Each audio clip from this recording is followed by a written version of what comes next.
باز آمدم. مرتبان وهاب آدینه و عبدالقهار محمد علی، محرر عالم خان اسمتی. دوشنبه، میب، تاجیکستان، 1992، 136 صحیفه.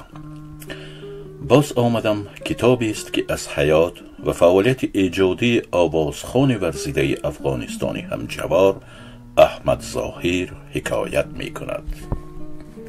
خوش آمدی احمد ظاهر. این آوازخوان ورزیده افغان را که آواز جذاب، افاده موجز، سبک و اسلوبی به خود خاص داشت، امروز همگان می شناسند. آن روز بنده برابر صدها داوطلبان بخش فیلولوژی تاجیکی دانشکده آموزگاری شهر دوشنبه فعال می دیدم که از امتحان نوبتی چگونه بها می گرفته باشم. یکی از سمت زمزمه خدا بود یارد، قرآن مددگارد، نوازشکارانه به گوشم رسید. در قطار کرسی های زیر درختان سایه افکن یک عده جوانان نشسته به موسیقی گوش فرا می دادند. آن روزها من نمی دانستم که آن آوازخوان کی بوده. چون از امتحان با تبی بالیده بیرون آمدم، آن طایفه جوان کیها غیب زده بود. بعدتر این دانشجو شدنم با رفقای اجاره نشین از طریق برنامه آوازی دوست رادیوی پاکستان فهمیدیم که آن سرود محزون و شیرین را احمد ظاهر پیشکش هوادارانش کرده. و این منوال تا امروز مخلص آواز شیرداری اویم. از این خاطر طفل نوزادم را در ردیف نام گل دختر احمد ظاهر نام نهادم. آره، آواز فارم، صدای دلنواز و سرودهای جذابی که از جانب او پخش می شوند بیچون و چرا مخلصان و هوادارانش را به چنگ هوای و هوس می افکند. اگر گوییم که تا امروز در جمهوریت ما و خارج از آن خانواده نیست که ثبت آواز این هنرمند چیره دست را نداشته باشد، مبالغه نخواهد شد. آخر چطور می توان از دل ستود آن سبک خاصه و آن سروده سرشار از معنی که از مجذوبیتش خود به خود به اندیشه می روی و لبریز الهام و الهان خواهی گشت. بله، احمد ظاهر مردی بود خوش سلیقه و خوش صدا که از افغانستان به ما برادر با بال سرودهایش به 7 اقلیم پروازی شده. و دل مخلصان سیر شمارش ره گرفته است. حس انسان دوستی و محبت پاک و بی آلایش را می پرورید. دل بزرگ و بیکینه او. قصه می کنند که تمام کنسرت هایش صمیمی می گذشت. انبوه مردم حساب نداشت. حتی از باعث مخلصان زیادش اکثر کنسرت هایش را در زیر آسمان کشاد و بر هوا قرار می دادند. زیرا احمد ظاهر صحنه تنگ را نمی پسندید. از این لحاظ همواره در بین خلق بود. برای مردم می سرود و صدای دل ایشان گوش می داد. شیفتگان آوازش کفکوبی ها می کردند و با موج قرصک او را پیوسته به صحنه می خواندند و احمد ظاهر همچون ستاره درخشان در صحنه پیدا می شد و تا دل شب بزم خود را نور و رونق می بخشید. امشب به قصه دل من گوش می کنی، فردا مرا چو قصه فراموش می کنی. امشب دل من غوصه دارد، امشب دل من غوصه دارد.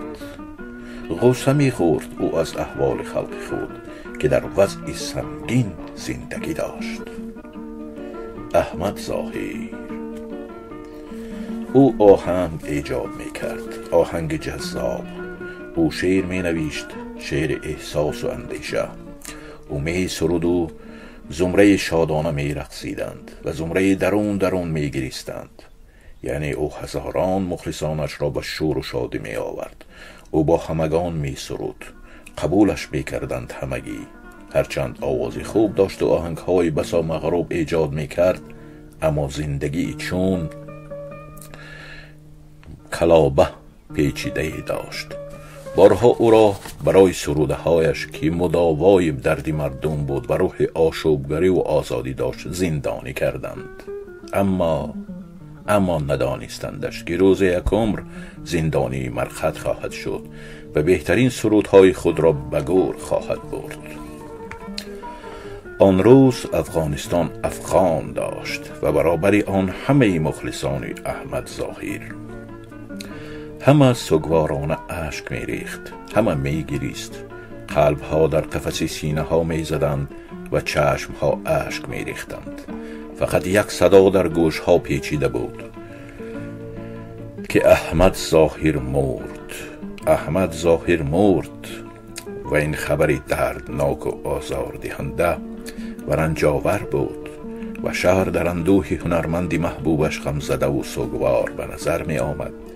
براستی چی دردناک است مرگ هنرمندی که هنوز وقتی زیادی برای زنده ماندن و سراییدن داشت، ولی افسوس که دیگر او نیست. مرگ نابهنگام احمد ظاهر قلب همه دوستداران هنر را لرزاند. مرگ او پایانی برای هنرش بود، ولی مرگ آیا پایانی همه چیز است؟ و اکنون که دیگر احمد ظاهر در بین ما نیست، جایش در میان هنرمندان و هنردوستان کشور خالی است. باور کردنش چی مشکل؟ با نبودن او قلب هنردوستان به طرز وحشتناک خالی گشته است. هرچند او دیگر مرده است، ولی هنر او همچنان زنده است. هنر او مرگ ندارد و تا سالهای سال همچنان زنده خواهد ماند. با یک جهان اندوه خبر میداد آن روز مدهیش رادیوی افغانستان و هنگامه با علمی بی پایان می نالید: قلب ما خالی است، خالی. دلبری دلها کجاست؟ خاک تیره از تو پرسم، ظاهری زیبا کجاست؟ در جمهوریت افغانستان هر سال به خاطر زاد روزی هنروری بی همتا احمد ظاهر 24 ماه جوزا 14 ایون محفل و جمامت ها برگزار می گردد. در صفحات روزنامه و جریده های کشور و خارج از آن دایر او خاطرات و یادداشت ها چاپ می شوند. ما نیز طی چند سال از پی آن بودیم که کتابی را به خاطر احمد ظاهر مرتب سازیم. با این مقصد به هواداران او، دوستداران حقیقی موسیقی شرق مراجعت نمودیم. در این کار خیر افراد گوناگون پیشه: عبدالغفار نیاز بدل، کارمند داستانی جمهوریت، جوره یوسفی شاعر، بابا جان قربان مفتش شعبه مالیه ناحیه مسچاه کمک خود را دریغ نداشتند. روح احمد ظاهر مددگارشان باد. هنگام مرتب ساختن سرودهای احمد ظاهر ما کوشیدیم که متن آنها طوری که او میخواند با تکرارها و طرز مخصوص لفظی، مثلا و مصرع را 3 مراتب تکرار می کند، از شعر یا غزل تنها بیت های دلخواهش را می سراید، پریشانی را پریشانی می گوید، به قلم دهیم تا خواننده انتخاب سرود، آهنگسازی او و تلفظ شیرین واژه و کلماتش را طرزی که می شنود دریافت کند. البته این کتاب سروده های احمد ظاهر را به تمام فرا نگرفته است و این کوشش نخستین ماست در راه ابدی گردانیدن خاطره یک هنرمند شهیر شرق. باز آمدم نام گرفتن کتاب که از یک سرود او انتخاب شده است بی سبب نیست. هر بار که او اینک صدای پای من باز آمدم میگوید، کسی باور نمی کند که او از جهان ما رحلت نموده. آره، او با سرودهایش در بین ماست، در دل ماست، در محفل و منزل ماست و ما به او پاسخ خواهیم داد. آمدی، خوش آمدی. وهاب آدینه.